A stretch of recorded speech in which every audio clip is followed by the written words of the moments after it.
Saludos, buenas tardes. Les habla la periodista Jennifer Wiskovich.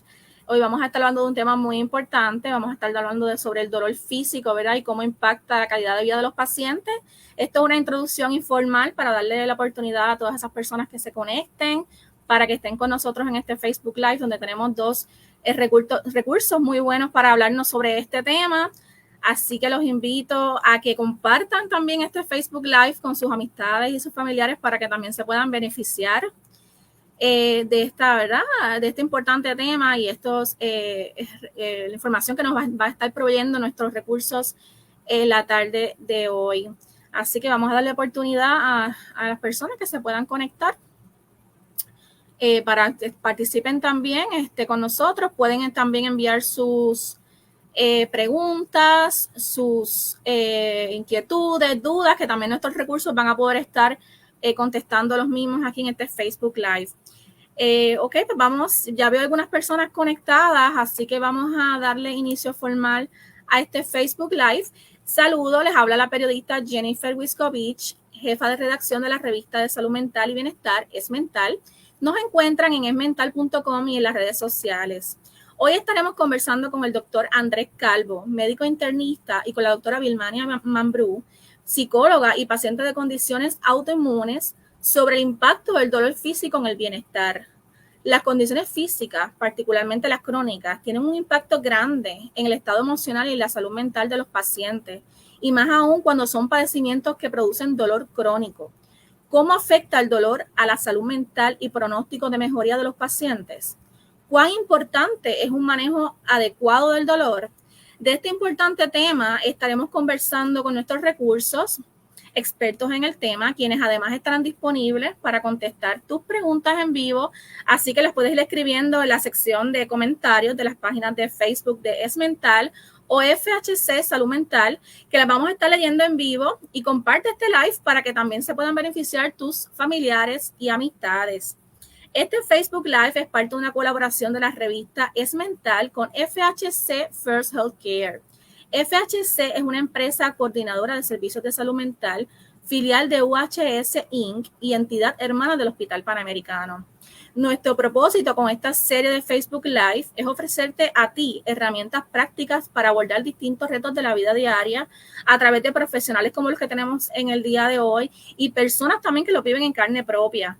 Además, tenemos un espacio de intercambio contigo, ¿verdad? Y todas esas inquietudes que puedas tener. Nuevamente, comparte este live y envía directamente tus preguntas y comentarios, que los estaremos atendiendo en vivo. Sin más, vamos a comenzar con la conversación. Bienvenidos a ambos.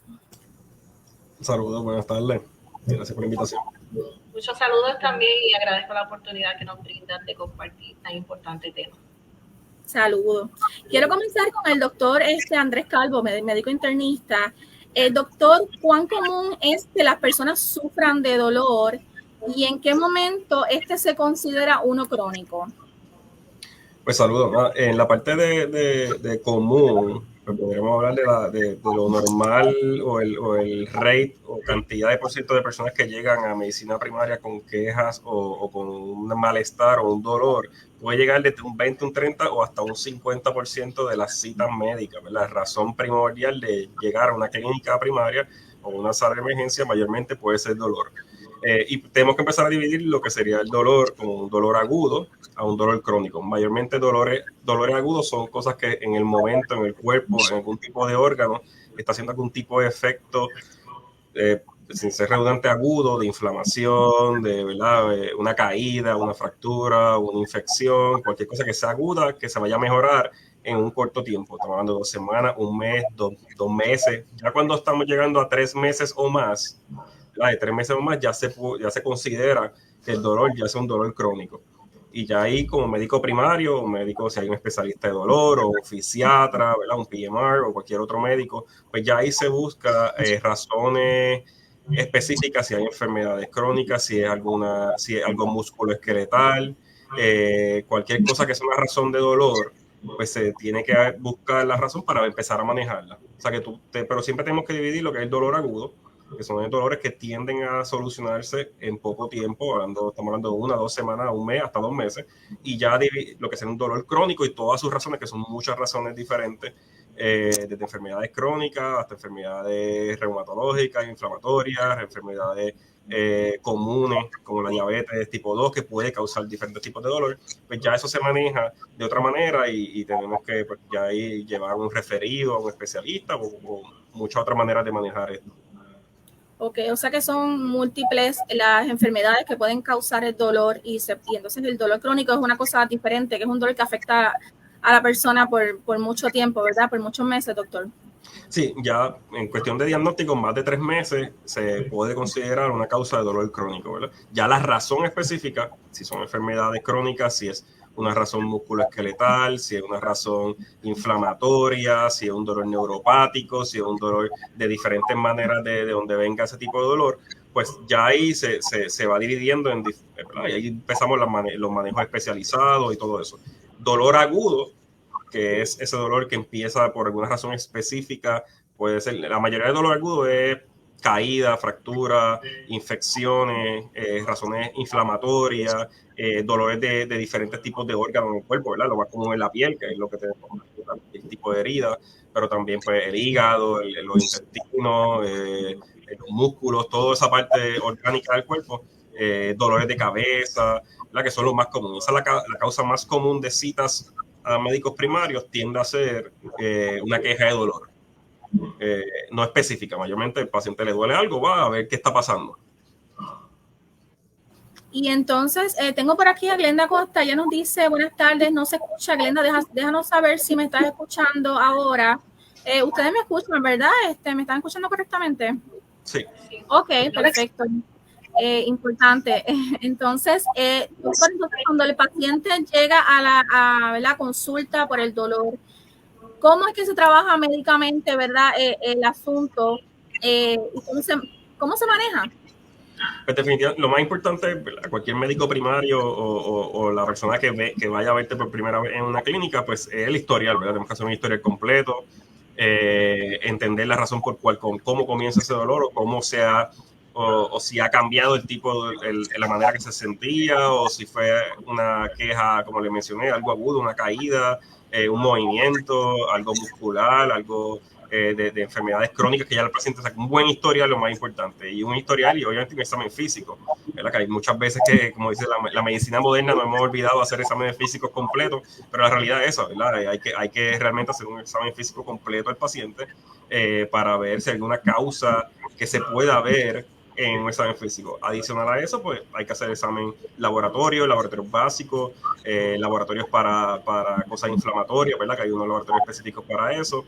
Si hay necesidad de hacer algún tipo de laboratorio, imagen, perdón, pues un sonograma, un estudio, un rayo X, ¿verdad? Una placa clásica, un CT, un MRI, o sea que eso se va evaluando. Pero muchas veces primero es tratar de encontrar la razón primordial de ese dolor. Muchas veces los dolores agudos son más fáciles. Dolores crónicos tenemos que ver todo eso, ese conglomerado completo de la persona para ver si es una enfermedad crónica que está causando esto, si es algo inflamatorio, si es algo orgánico, si hay alguna razón específica, y para eso está el screening, ¿verdad? Toda esa parte de examen físico, laboratorio, imágenes.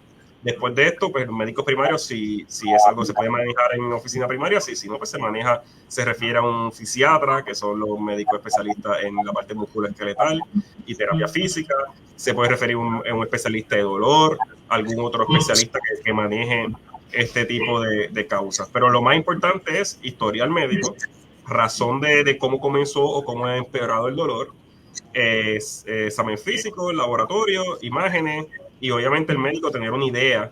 Y eso, muchas veces cuando los dolores son complicados, ¿verdad? Un dolor, además de, ya no es algo tan específico, un dolor de rodilla, ¿verdad? Me duele la rodilla, tal cosa, pues uno puede ver osteoartritis, cambia por la edad, que eso es lo más común, dolor en la cadera, en la espalda. Dolor de espalda es la razón más básica de personas ir a médicos, dolores de cabeza, y ahí va, ¿verdad? Y obviamente entender que este tipo de dolor agudo y crónico, ya cuando está crónico, puede empezar a afectar el diario vivir de una persona, es causar estresores, problemas emocionales. Obviamente la doctora es psicóloga, que ya sé que va a estar hablando de eso, pero también toda esa parte de la ansiedad, la depresión, otros tipos de trastornos de salud mental que pueden empeorarse o pueden salir derivados de un dolor crónico. Pero bien importante, y también otra cosa más importante que los médicos siempre hay que educar al paciente, cuando son dolores crónicos con una causa específica, es bien importante que el paciente entienda que dolor crónico no se va, no se cura de un día para otro, por eso la palabra crónica, ¿verdad? Y lo que tenemos que empezar a hacer cambios de estilo de vida, cambios en otras cosas, si hay que dar medicamentos, si hay que hacer algún tipo de terapia, pero que esto va a ser algo paulatino, ¿verdad? O sea, que puede mejorar al tiempo, pero no hay nada que te vaya a cambiar completamente la vida de un dolor de 0 a 100 o de 100 a 0 en un mismo momento. O sea, que es algo bien importante porque muchas veces las personas quieren una solución instantánea y para el dolor crónico esto realmente no existe. Eso que es algo bien que le toca mucho al educador, al profesional de la salud, educar al paciente en esta parte. Okay, tenemos a varias personas conectadas ahora mismo. Tenemos por aquí a Lisa Pérez Domínguez. Ella nos dice que padece de fibromialgia y es una enfermedad bien incomprendida, sobre todo en el área de trabajo. Es una de las enfermedades, ¿verdad?, que causa dolor, doctor, me imagino, y que es fuerte a nivel emocional. Sí, la fibromialgia es una enfermedad crónica que es bastante, no diga mal entendida, es que no se conoce, ¿verdad? Científicamente no hay una explicación específica de por qué se desarrolla o cómo manejarla específicamente, ¿verdad? Una enfermedad que todavía estamos aprendiendo mucho de ella, ¿verdad? Falta todavía mucha ciencia. Muchas veces sí se asocia mucho con enfermedad inflamatoria o cambio inflamatorio en el cuerpo. Se maneja mucho a nivel psicosocial, ¿verdad? En terapia psicológica, se maneja mucho en cambios de estilo de vida. Las personas que están con obesidad o sobrepeso, pues es bien importante pues, hacer tipos de ejercicio, ¿verdad? Todas estas cosas de mindfulness, ¿verdad? O sea, ejercicio y otras cosas que también va mejorando la calidad de vida de una persona. Pero definitivamente la fibromialgia es una de las enfermedades que menos se entienden, que muchas veces los médicos quizás puede ser que los médicos no lo entienden, otros están profesionales de la salud y definitivamente pues puede tener alguna complicaciones en el diario vivir de una persona, pero muchas veces en ese tipo de enfermedad así que se considera inflamatoria o esto es bien importante lo que sería ya el tratamiento multidisciplinario o interdisciplinario, ¿verdad? Que mirar a la persona como algo biopsicosocial y espiritual, ¿verdad? Todo el concepto biológico, psicológico, social y espiritual de la persona, que en enfermedades de dolor crónico se afecta. O sea, que no solamente una pastilla, no solamente ir al médico, también cambios de estilo de vida, el bienestar, ir a ayuda psicológica, cambios en la vida social, en todos estos aspectos que cambian, ¿verdad? Que pueden mejorar a una persona en dolor crónico, con dolores crónicos. Ok, doctor, usted también, ¿verdad?, es especialista en medicina de adicciones. Por lo que le quiero preguntar, ¿verdad?, si existe un riesgo de adicción a los medicamentos en pacientes que tienen dolor crónico. Pues sí, ¿verdad? Bien importante entender que el dolor crónico no es lo que causa ningún tipo de adicción. Hay diferentes medicamentos, entre ellos los opioides, obviamente, que son medicamentos que se pueden dar para el manejo de dolor, pero adicional a eso también la benzodiazepina, otros tipos de medicamentos antiinflamatorios que pueden causar algún tipo de adicción a estos medicamentos. Pues sí, hay un riesgo, ¿verdad? Pero no necesariamente utilizar un medicamento de esto va a causar un trastorno por uso de sustancias. ¿Verdad? Ahí el trabajo más importante es al médico, al profesional de la salud, que eduque bien a los pacientes sabiendo, mira, la receta se va a dar de esta manera, el paciente se la va a tomar de tal manera, dosificaciones, tiempo, ¿verdad? El tiempo de duración, los opioides para dolor agudo, pues se recomienda que sean tiempos menores de 2 semanas o 7 días. Para dolores crónicos hay que tener alternativas, primero alternativas que no sean medicamentos de opioides, ¿verdad? O derivados de opioides, y buscar la manera que esa persona, pues, adicional a utilizar el medicamento, utilice otra estrategia, como el ejercicio, como cambios de estilo de vida, nutrición, otras cosas, ¿verdad? La parte psicológica, para mejorar todo lo que sería el dolor. Pero sí, si la persona utiliza de mala manera o de un uso inadecuado de las pastillas, de los opioides, ¿verdad? Utilizan más de lo que está recetado o el médico da más de lo que sea necesario, la persona puede empezar a tener algún tipo de tolerancia o dependencia o tener síntomas de retirada si dejas el medicamento, y eso puede llevar a una persona a tener un trastorno por uso de opioides o una adicción a los opioides. Y eso, o sea, que es muy importante la prevención y explicarle muy bien al paciente que no necesariamente una pastilla te va a quitar todo el dolor y va a tener todo de un manejo completamente 100 a 0 y ya, milagrosamente, porque eso no va a pasar.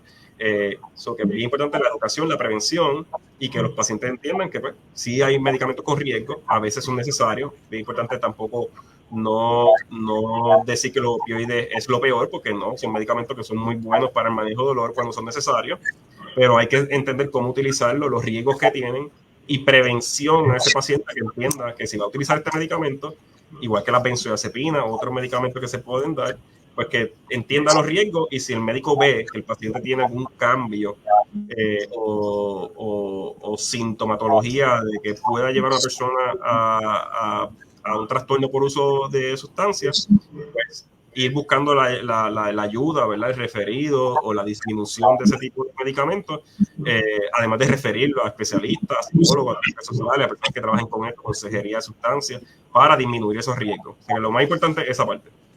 Pero sí, hay medicamentos que son excelentes para el manejo de dolor que pueden causar esto, pero no por eso significa que no los vamos a dar o no por eso es que le tenemos que poner un ponche que no son necesarios.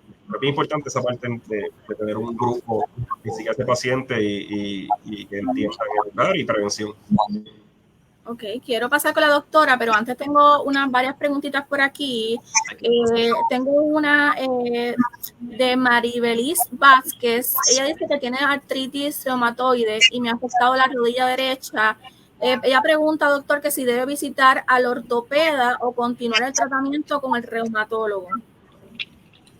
Pues, definitivamente, sí, nunca he visitado a un ortopeda y pues no estaría mal hacerse una evaluación.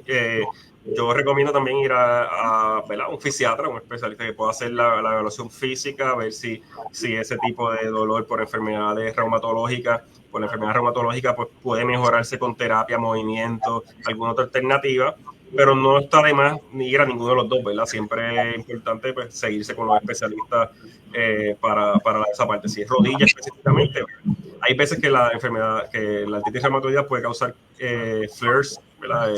Se me olvidó la palabra flares en español, pero técnicamente dolores específicos en algunas extremidades o articulaciones, y pues puede ser cambio de medicamento, cambio de estilo de vida, dieta, nutrición, todas esas cositas, ejercicio, que es importante, pero definitivamente sí, buscar una opinión de un ortopeda o de un fisiatra nunca está de más y entiendo que sería los especialistas indicados para esa evaluación. Perfecto, quiero recordarle a todas las personas que están conectadas que estamos hablando con el doctor Andrés Calvo, médico internista, y con la doctora Wilmania Mambrú, psicóloga y paciente de condiciones autoinmunes, sobre el impacto del dolor físico en el bienestar. Esta iniciativa es traída de ustedes por FHC First Healthcare, el Hospital Panamericano y la revista de bienestar Es Mental. Nos encuentran en esmental.com y las redes sociales. Doctora, aparte de ser psicóloga clínica, es paciente de condiciones, ¿verdad? Según me comentó, autoinmunes, que pueden ser dolorosas, incapacitantes. ¿Cuál es el impacto emocional del dolor crónico en el bienestar de los pacientes? ¿Y cuál es la experiencia, ¿verdad?, suya personal y cómo lo ha manejado? Pues el impacto del dolor crónico en cualquier paciente que todavía no tenga claro, como decía el doctor, cuál es su condición, puede ser diversa, ¿verdad? Hay quienes empiezan esta condición con ya los diagnósticos de entrada, lo descubrieron por casualidad, un doctor, ¿verdad?, juicioso como el doctor que envía, ¿verdad?, a pacientes a diversos estudios, posiblemente lo descubre y entonces dirige ese tratamiento del paciente hacia los diversos profesionales para darle seguimiento. Pero hay quienes como yo empiezan de diferentes formas. Yo empecé por una cirugía que fui a operarme la matriz, que es algo común en las mujeres, y desperté de esa cirugía siendo una persona diferente. La anestesia me descompensa el cuerpo y empiezo con muchos síntomas extraños y a coger mucho peso, porque en un momento dado, en mi historia de vida, empiezo trabajando con casos de maltrato de menores en el departamento de la familia, mientras me preparaba para hacer mi doctorado. Pero una vez culmino, felicísima de ya estar trabajando con mi segundo año de trabajar los casos de abuso sexual en el viso, empiezo a sentirme incómoda y hago un procedimiento que es normal.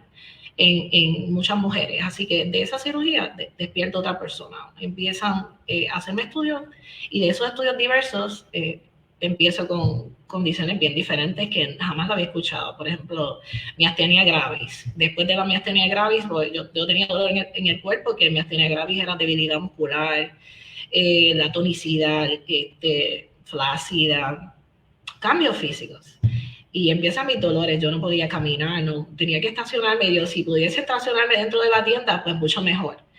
Y otras condiciones. Así que cuando empieza en mi vida la artritis reumatoide, que es una enfermedad discapacitante, dolorosa e incomprendida, porque lo que te descubren y se sabe el diagnóstico, como bien dice el doctor y lo explicó muy bien, al paciente se le hace por una serie de estudios que no necesariamente se dan en un continuo, porque dependemos de la cita, dependemos de que los diversos especialistas pues nos atiendan y en la hora que lleguen esos resultados y cuándo se dan esos estudios planificados. En lo que eso llega, el paciente pasa por un viacrucis porque desconoce. Yo, lo único que me veía en mi rostro, que se reflejó la miastenia, porque tengo miastenia gravis ocular, era que se me veía el ojo bajito, el ojo derecho tumbado. Así que para muchas personas podría representar que me dio un stroke. Jamás pensé que iba a tener a otros hermanos conmigo, que son las otras condiciones. Así que para llegar a un diagnóstico de algún trastorno del dolor y darle nombre, el paciente pasa por un viacrucis. De la cita, de los resultados, de los laboratorios, de que faltan otros, y ese desconocimiento es la experiencia que el paciente tiene, que es la más desagradable en lo que llega un diagnóstico certero, porque no lo va a saber manejar hasta que tenga un diagnóstico. Así que ese desconocimiento y ese tiempo que podría ser para muchas personas corto, depende, ¿verdad?, dónde resida. Para otros, pues podría ser bastante largo.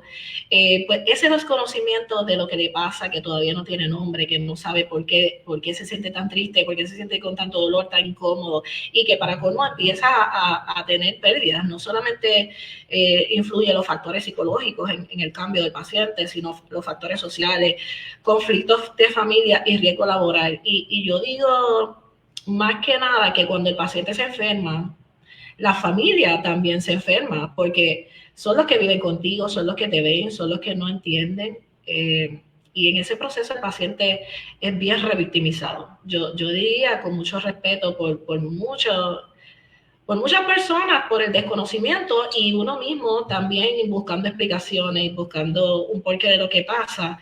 En ese tiempo, esa desesperanza que empieza a sentir el paciente es que da el inicio a que ¿verdad?, por no saber en realidad un nombre de lo que tiene, empieza a añadir otros trastornos que no necesariamente le sirven de compañía, sino que angustian, desesperan y hacen que tú dudes hasta inclusive de si vale la pena.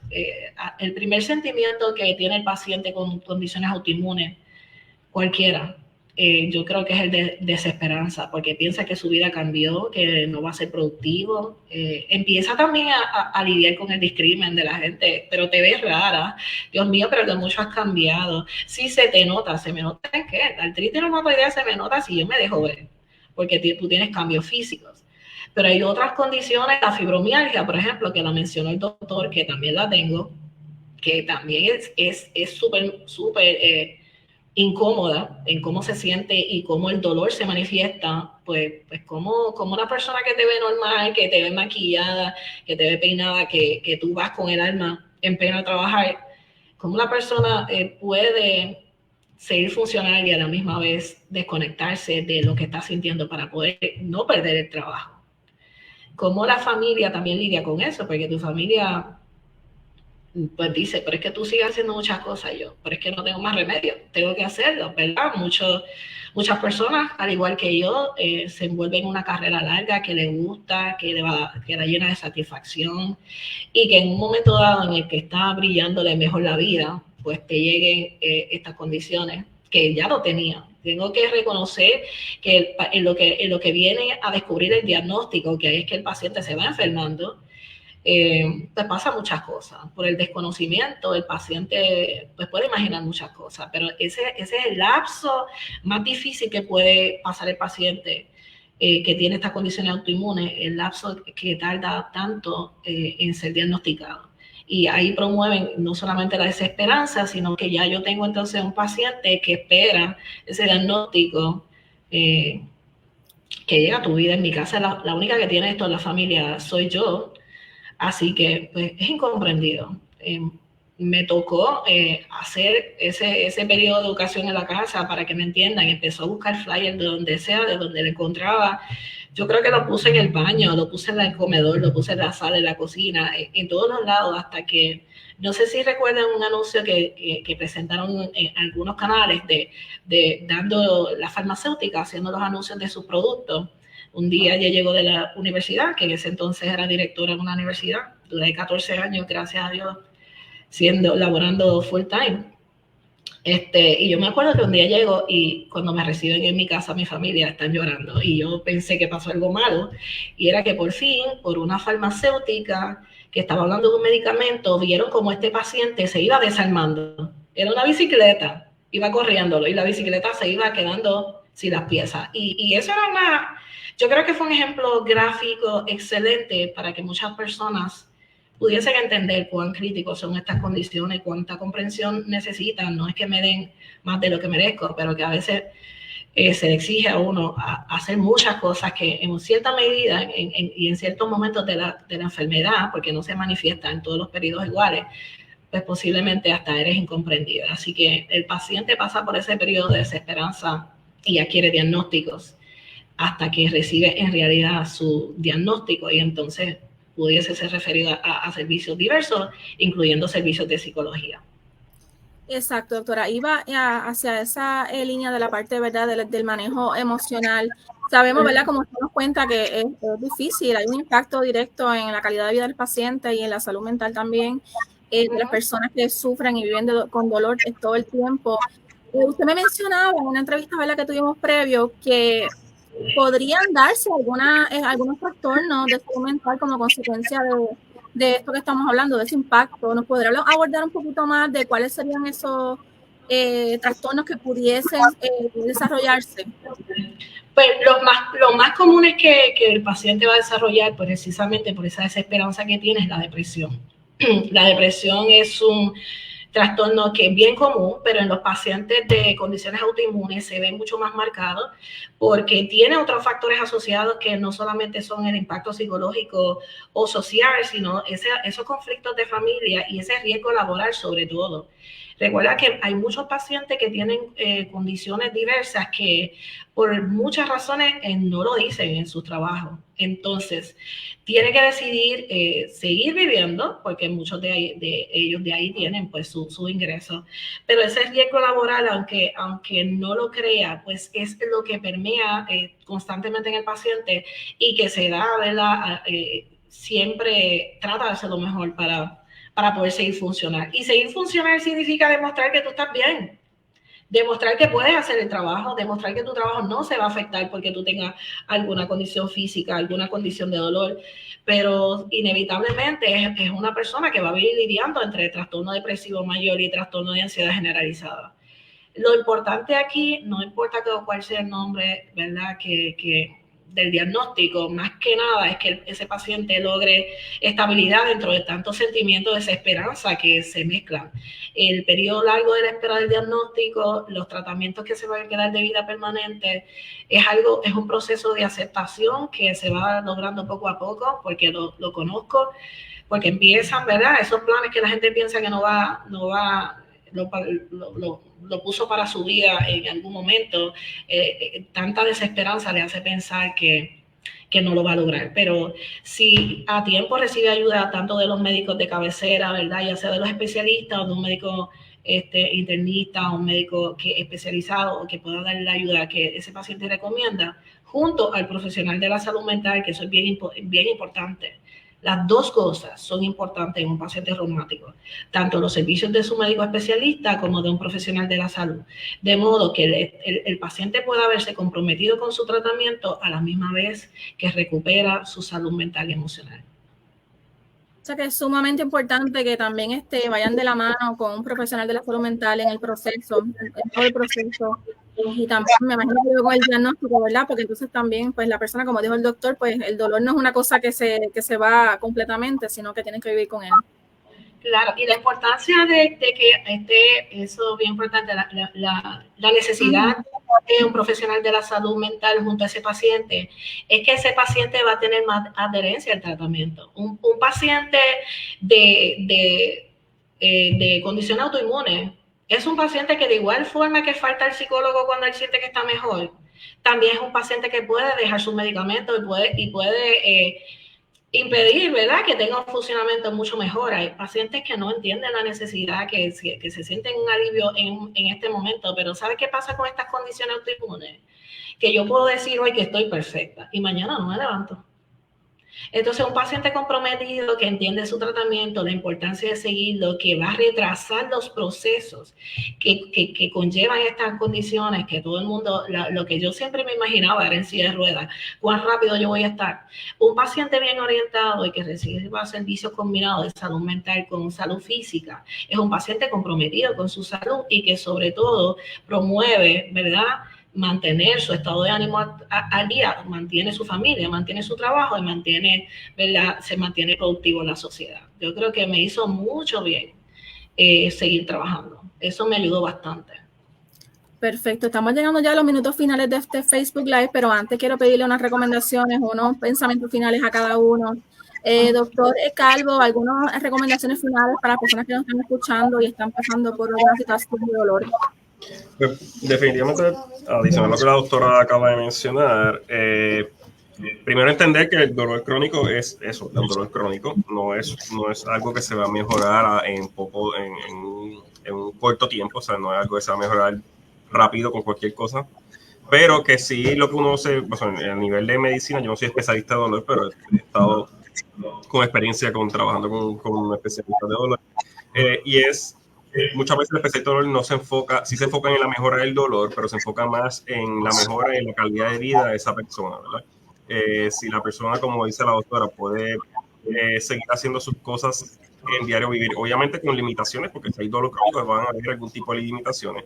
Entender qué cosas te afectan ese dolor crónico. Bueno, si una persona que un tal, la señora que habló de la rodilla, pues hay cosas que quizás con la rodilla no se va a poder hacer, quizás, pero sí otro tipo de ejercicio, otro tipo de cambio, de el bajar de peso en cualquier enfermedad inflamatoria o autoinmune va a mejorar calidad de vida, ¿verdad? Cambios nutricionales también pueden hacer, cambios en el sueño, ¿verdad? El dormir bien, el mismo dolor lo que deja dormir bien, pero hay alternativas de mejorar la calidad de sueño, no es dormir 8 horas, es que lo que puedas dormir lo duermas mejor. Medicamentos, entender qué tipos de medicamentos sí realmente, y posiblemente no utilizar medicamentos que no son efectivos, y definitivamente ir a sus médicos, evaluarse con, ¿verdad? Yo recomiendo mucho los fisiatras, los especialistas entre especialistas de dolor un poco en Puerto Rico, o sea que hay que tener, tampoco es que tú vas a encontrar uno rápido, pero sí un fisiatra o un terapista físico, ¿verdad? Y hay doctores en terapia física que no son médicos, pero sí son especialistas en terapia física y pueden evaluar los pacientes. Hay clínicas especializadas en esto. Desde el principio tener, como dijo la doctora, ¿verdad?, una ayuda psicológica, solamente para cambios de estilo de vida. No es que tú vayas ahí, aunque no tengas depresión mayor, aunque no tengas una ansiedad generalizada o ataques de pánico o algo bien dramático, sino es un psicólogo, un trabajador social, un clínico, un psicólogo que te puede ayudar en hacer cambios de estilo de vida que vayan a mejorar tu calidad de vida, ¿verdad? O sea, hay un montón de cosas que uno puede hacer. Disminuir estresores, ¿verdad? Tiene que ver mucho con el cambio de estilo de vida y buscar. Aquí escribieron un comment de que a veces es difícil llevar a un diagnóstico totalmente, ¿verdad? O sea, hay muchas enfermedades crónicas que realmente son bien complicadas. La razón más básica del dolor crónico en Puerto Rico va a ser la diabetes tipo 2, ¿verdad? Que es bien común en Puerto Rico, pues causa neuropatía, causa otras cosas, pues ¿cómo tú evitas eso? Pues teniendo ese nivel de glucosa mejor controlado. Enfermedades autoinmunes reumatológicas, pues también, si empezamos a identificar eso, como dijo la doctora, a temprano, pues muchas veces sus primeros meses son bien complicados, pero cuando estamos estables, es tratar de continuar así y quizás no hacer lo que dice la doctora, que a veces o dejamos los psicólogos o dejamos la terapia o dejo el medicamento porque tiene otras cosas y después vuelve a empeorar la enfermedad, ¿verdad? O sea que hay muchas cosas que tenemos que tener un balance. Y definitivamente tratar de manejar todas las enfermedades crónicas como un modelo biopsicosocial, ¿verdad?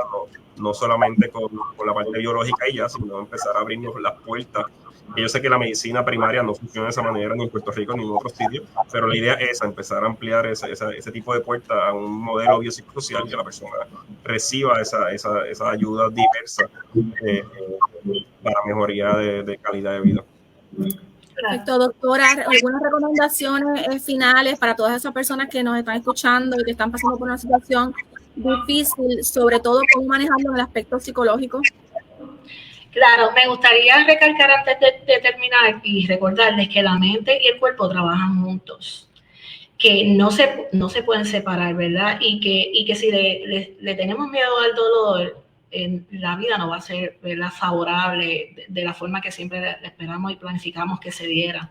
El dolor se enfrenta, ¿verdad?, haciendo lo que tenemos que hacer, viendo a nuestros profesionales, ¿verdad? Nosotros somos los que conocemos nuestro cuerpo, anotando todo, que cuando usted vaya a ser profesional tenga toda la información que requiere para hacer un buen manejo del dolor, porque sé y reconozco, como muchos pacientes que vienen aquí, que a veces me traen a mí ¿verdad?, sus incomodidades, como sus condiciones físicas los ha cambiado, pero cuando se le pregunta si tienen un diario de su dolor, si tienen cosas, ¿verdad?, que están entendiendo que están surgiendo en su cuerpo, que no lo comprenden, que por favor que traten de escribir, no tienen que ni siquiera conocer el nombre, porque una cosa que tiene el paciente que cuando vamos a ver al profesional tiene 50 nombres de posibles cosas que ellos tengan. Eso déjeselo al profesional de la medicina.